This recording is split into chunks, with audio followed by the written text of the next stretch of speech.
నివురుగప్పిన నిప్పు కాల్పుల విరమణ కొనసాగుతున్న పశ్చిమ ఆసియాలో తగ్గని ఉద్రిక్తత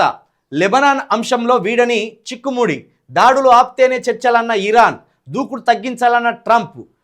అయినా ఏమాత్రం వెనక్కి తగ్గని ఇజ్రాయెల్ లెబనాన్పై దాడులు 12 మంది భద్రతా సిబ్బంది సహా 20 మంది మృతి ఇజ్రాయెల్ పైకి హెజ్బొల్లా రాకెట్లు డ్రోన్లు కాదా ఈ ఇరాన్కు సిగ్గత్తలేదా అమెరికాకు ఏం నష్టం జరగలే ఇజ్రాయెల్కు ఏం నష్టం జరగలే మీ నాయకత్వం కథమాయే మీ దేశ ప్రజలు కథమైతాండే మీ అణుకేంద్రాలు కథమైతాండే మీ విద్యుత్ కేంద్రాలు కథమైతాండే మొత్తం మీ నాయకత్వమే ఒక్కొక్కటిగా అయిపోతాండే కానీ మళ్ళీ బుద్ధి లేని వాళ్ళు ఏమంటారంటే ఇరాన్ నిలువరిస్తుంది అంటాను ఇరాన్ నిలువరించినట్టు కనబడుతుంది గంతే నిలువరించినట్టు కనబడుతుంది ఇప్పుడు అమెరికా ఇజ్రాయెల్ ఇరాన్ యుద్ధంలో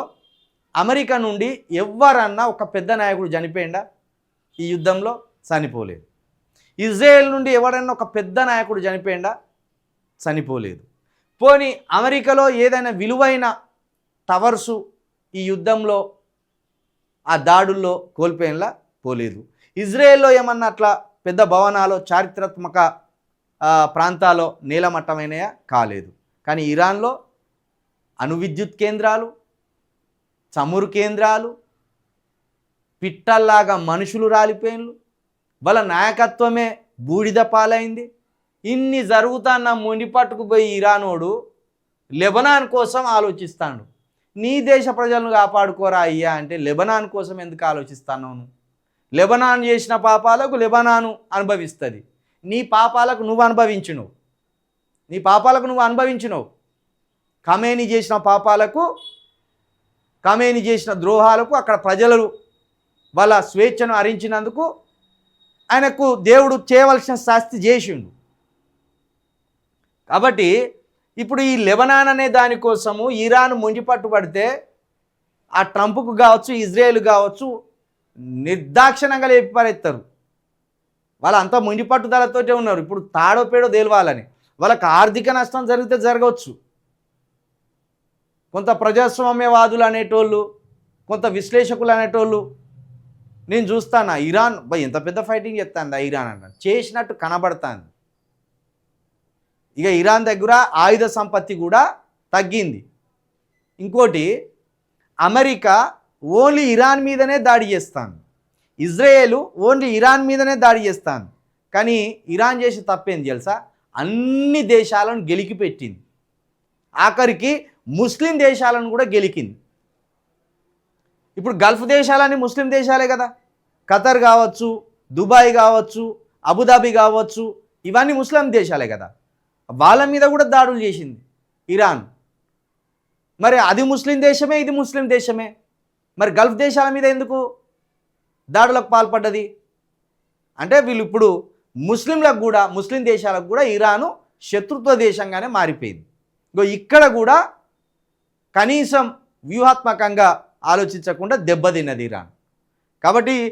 ఇరాను చాలా దెబ్బలు తింటుంది చాలా నష్టపోతుంది భౌగోళికంగా నష్టపోతుంది ఆర్థికంగా నష్టపోతుంది బలం పరంగా నష్టపోతుంది నాయకత్వం పరంగా నష్టపోయింది ఇన్ని దెబ్బలు తిన్నా ఇంకా ఇరాన్కి బుద్ధి రాలే మళ్ళీ లెబనాన్ కోసం లెబనాన్ మీద దాడులు ఆపితే మేము ఆగుతాం లెబనాన్ చిన్న కార్యక్రమాలు చేసిందా ఇజ్రాయెల్ విషయంలో ఇజ్రాయేలు చాలా ముందున్నది అన్ని దేశాల కంటే చాలా ముందున్నది ఏది ఆలోచన విషయంలో శత్రువు ఎవడో గుర్తించి దెబ్బ కొట్టడంలో ప్రపంచ దేశాల కంటే ఇజ్రాయెల్ చాలా ముందున్నది అందుకే ఇజ్రాయేలు 1 కోటి మంది జనాభా కలిగిన ఇజ్రాయేలు అంత బలంగా ఉన్నది వాళ్ళ శత్రువు ఎవడో గమనించిందంటే ఇక వాళ్ళని అంతం చేసేదాకా ఇజ్రాయెల్ నిద్రపోదు ఆ విషయంలో ఇజ్రాయెల్ గ్రేట్ కాబట్టి ఇజ్రాయెల్ మీదకి హెజ్బొల్లా కావచ్చు ఇంకోటి కావచ్చు రాకెట్లు పంపినా ఇజ్రాయెల్ తలుచుకుంటే హెజ్బొల్లా తెల్లార వరకు ఉండదు హెజ్బొల్లా లెబనాన్ను అమలేకీయులు అంటారు అన్నట్టు బైబిల్లో అమలేకీయులు అని ఉంటుంది వాళ్ళు అన్నట్టు వీళ్ళు నేడు పాక్లో చర్చలు ఏర్పాట్లన్నీ సిద్ధం అమెరికా నుంచి బయలుదేరిన జేడీ వాన్స్ బృందం ఇరాన్ నిజాయితీతో చర్చలకు రావాలి జేడీ వాన్స్ పాక్ యుద్ధ విమానాల రక్షణలో ఇస్లామాబాద్కు ఇరాన్ బృందం. పాక్ యుద్ధ విమానాల రక్షణలో ఇస్లామాబాద్కు ఇరాన్ బృందం అట. మొత్తానికి పాక్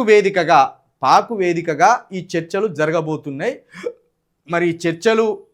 సఫలమవుతాయా, విఫలమవుతాయా, పాక్షికంగా ముగుస్తాయా, ఏదైనా మళ్ళీ కొత్త డిమాండ్లతోటి మరొకసారి చర్చల్లో